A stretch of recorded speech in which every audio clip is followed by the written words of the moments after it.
Oke, selamat malam. Kembali lagi bersama saya, Ajeng Ranisa di Kisah Dalam Cerita. Pada kesempatan kali ini, tokoh yang akan menginspirasi kita adalah seorang budayawan yang sangat hebat, yang tak gentar dalam memperkenalkan budaya tradisional Sunda di kancah internasional. Dan inilah dia kisahnya, sastrawan dan budayawan Paripurna.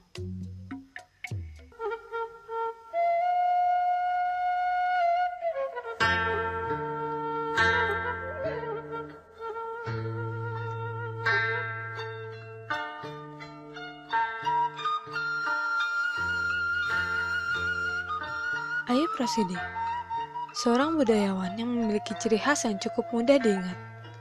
Dalam berbagai kesempatan, Ayub Rosidi selalu terlihat kental dengan unsur budaya yang sudah sangat melekat pada dirinya.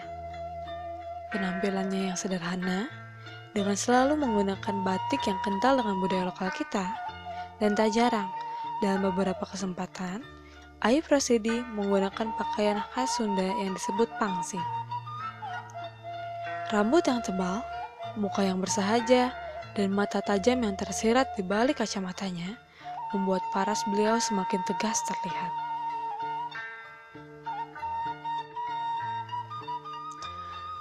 Ayub Rosidi adalah sastrawan Indonesia, penulis, budayawan terkenal yang membuat berbagai karya sastra dalam bahasa Sunda dan Indonesia, serta banyak memperkenalkan budaya Sunda dan Indonesia ke mancanegara. Selain itu, beliau pula merupakan seorang dosen, pendiri, dan redaktur di beberapa penerbit, serta ketua Yayasan Kebudayaan Rancage. Beliau lahir pada tanggal 30 Januari 1938 di Jatiwangi, Majalengka, Cirebon, Jawa Barat. Ayub Rosidi merupakan salah satu pengarang sajak dan cerita pendek paling produktif. Beliau juga aktif menulis drama, cerita rakyat, cerita wayang, bacaan anak-anak, dan lain sebagainya.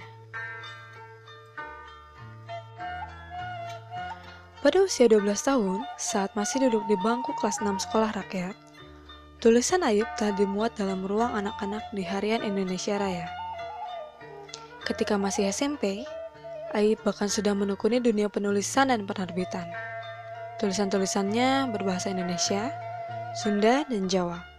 Bahkan, beberapa karyanya diterjemahkan ke dalam bahasa asing, dimuat dalam bunga rampai atau terbit sebagai buku, seperti dalam bahasa Belanda, Cina, Inggris, Jepang, Prancis, Kroasia, Rusia, dan lain-lain. Pada usia 17 tahun, beliau menjadi redaktur majalah Prosa. Pada tahun 1964 hingga 1970, beliau menjadi redaktur penerbit Cumfup Manik. Tahun 1968 hingga 1979, beliau menjadi redaktur Budaya Jawa. Dan tahun 1966 hingga 1975, beliau menjabat Ketua Paguyuban Pengarang Sastra Sunda dan memimpin penelitian pantun dan folklor Sunda.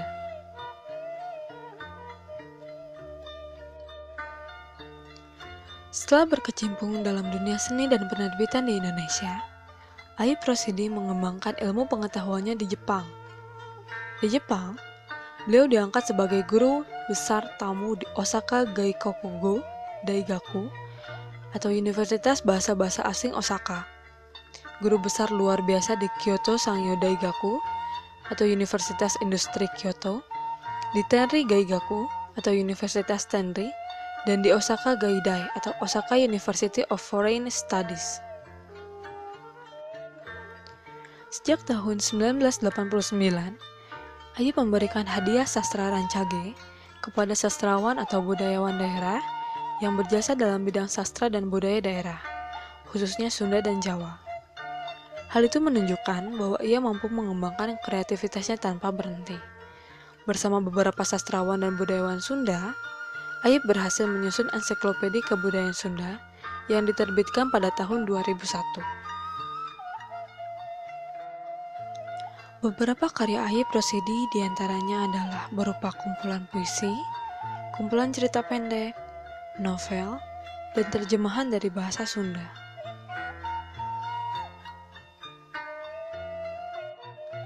Selain itu, beberapa penghargaan yang beliau terima diantaranya adalah Hadiah Sastra Nasional 1955 hingga 1956 untuk puisi, dan 1957 hingga 1958 untuk prosa.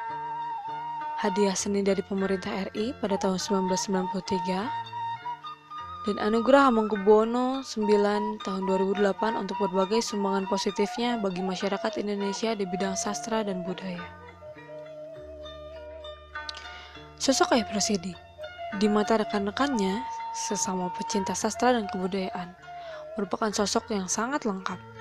Selain dikenal sebagai sastrawan Sunda, Ayub juga dikenal sebagai sosok yang memperkaya sastra Indonesia dan memperkenalkan kebudayaan Sunda di dunia internasional. Ayub Rashidi, yang seluruh kerja kerasnya harus kita jadikan contoh, terutama dalam usahanya untuk menjadi sosok yang bisa melepaskan diri dari kecenderungan polarisasi dalam banyak hal. Salah satunya, polarisasi antara kebudayaan modern dengan kebudayaan tradisional.